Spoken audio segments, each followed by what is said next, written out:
Hey there, beautiful people. Welcome to Talk, Learn, Teach. I'm Sarah. And I'm Michael. It's so good to see all of you today. We're thrilled you're here with us.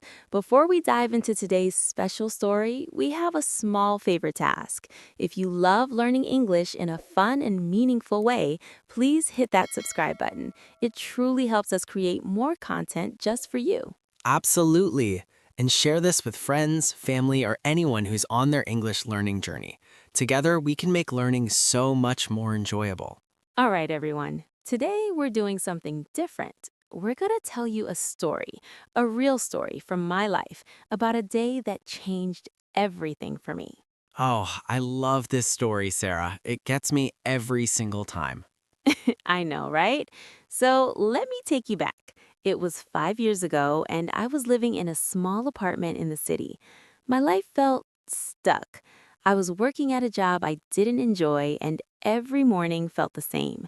Wake up, get ready, go to work, come home, sleep. Repeat. That sounds tough, Sarah.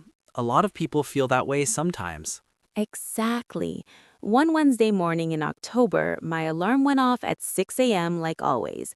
I reached over, hit snooze, and pulled the blanket over my head. Just 5 more minutes, I whispered to myself. We've all been there. Finally, I dragged myself out of bed around 6:15.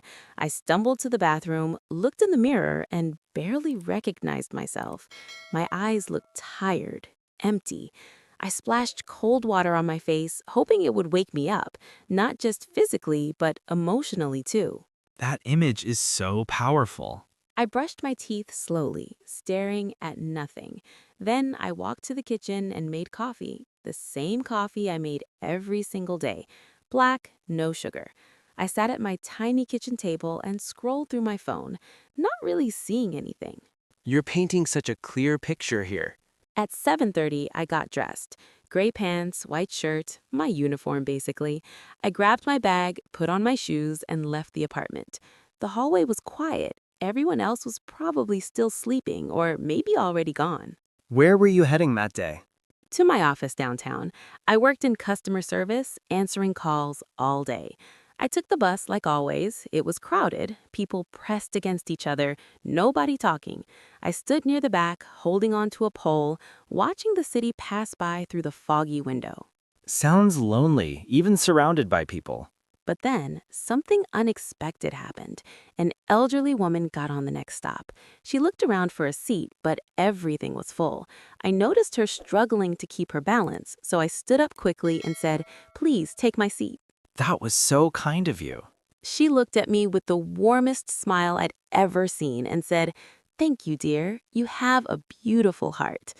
Those simple words, they hit me differently that morning.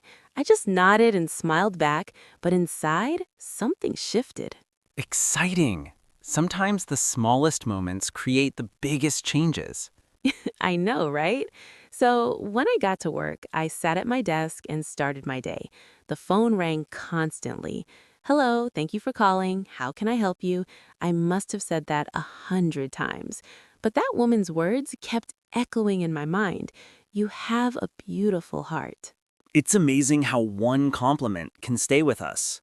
During my lunch break at noon, instead of eating at my desk like usual, I decided to go outside. I walked to a small park nearby that I'd passed 1,000 times but never entered. I sat on a bench, took out my sandwich, and just breathed. What did you notice? Everything. The trees moving in the wind, a little girl chasing pigeons and laughing, an old couple holding hands on another bench. I realized I'd been so trapped in my routine that I'd forgotten to actually see the world around me. That's so real, Sarah. We all need those wake-up moments. After lunch, I went back to work, but I felt different. I answered calls with more energy, more genuine care. When someone was frustrated, I really listened instead of just waiting for my turn to give scripted answers. At 5 p.m., when my shift ended, I didn't rush home like usual. What did you do instead? I went to a bookstore. I'd always loved reading as a kid, but stopped somewhere along the way. I walked through the aisles, running my fingers along the book spines. Then I saw it, a travel book about exploring new places, stepping outside your comfort zone. Surprised. Did you buy it? I did. I clutched it like treasure and took it home. That evening, instead of watching mindless TV, I sat on my sofa and read. I read about people who quit their jobs to chase dreams, who traveled to countries they couldn't pronounce, who started over at 40, 50, 60 years old. Impressive. That must have been so inspiring. It was. I made myself dinner, actually cooked for the first time in months. Just simple pasta with vegetables, but I put on music and danced around my kitchen while stirring the pot. I love that image so much. After dinner, I washed my dishes slowly, thinking about my life. I called my best friend, someone I hadn't talked to properly in weeks, because I was always too tired after work. How did that conversation go? Exciting. We talked for 2 hours. We laughed, we shared dreams, we reminded each other who we used to be before life got complicated. She said something I'll never forget.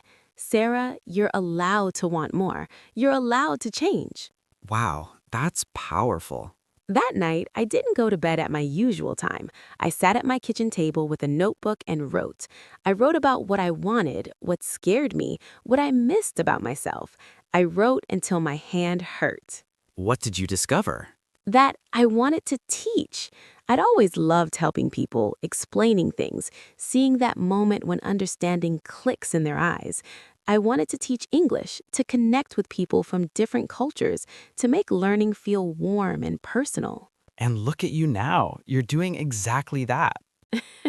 I know, but that night it was just a dream on paper. Still, writing it down made it feel possible. I finally went to bed around midnight, exhausted but hopeful, a feeling I hadn't experienced in so long. Exciting. So what happened next? You can't leave us hanging. Well, I wish I could say I quit my job the next day and everything changed instantly, but real life doesn't work like that. However, that day, that one ordinary Wednesday, became my turning point. I started taking small steps. I enrolled in an online teaching course. I practiced speaking English with confidence. I saved money. I prepared. Impressive. Those small steps add up. Exactly. 6 months later, I applied for my first teaching position. A year after that Wednesday, I was standing in front of my first class, introducing myself as their English teacher. And now, here I am, sharing this journey with all of you on Talk, Learn, Teach. That's such a beautiful story, Sarah. The lesson I want to share is this. Sometimes one kind word from a stranger, one decision to do something different, one moment of honest reflection, it can change your entire path. You don't need to overhaul your whole life in one day. Just do one thing differently. Notice one beautiful thing. Have one real conversation. Yes, start small, dream big. So, my friends, think about your day today. What's one thing you can do differently? What's one small step toward the life you actually want? Share it with us in the comments. We genuinely want to know. Your story matters. And remember, whether you're learning English to travel, to get a better job, to make new friends, or just for the joy of learning, every lesson you complete, every word you practice, every mistake you make and learn from, it's all part of your journey. Exactly, Michael. Thank you so much for spending this time with us today on Talk, Learn, Teach. If this story touched your heart or inspired you in any way, please subscribe to our channel. We create lessons that aren't just about grammar and vocabulary. They're about real life, real emotions, real growth. And please leave us a comment. Tell us about a day that changed your life or share what you're working towards right now. We read every single comment, and your stories inspire us just as much as we hope to inspire you. Exciting! We're building a community here of learners, dreamers, and people who believe in the power of change. Be part of it. Until next time, keep learning, keep growing, and keep being the beautiful person you are. Remember, you have a beautiful heart. Don't forget to let it shine. Goodbye for now, everyone. See you in the next lesson. Take care.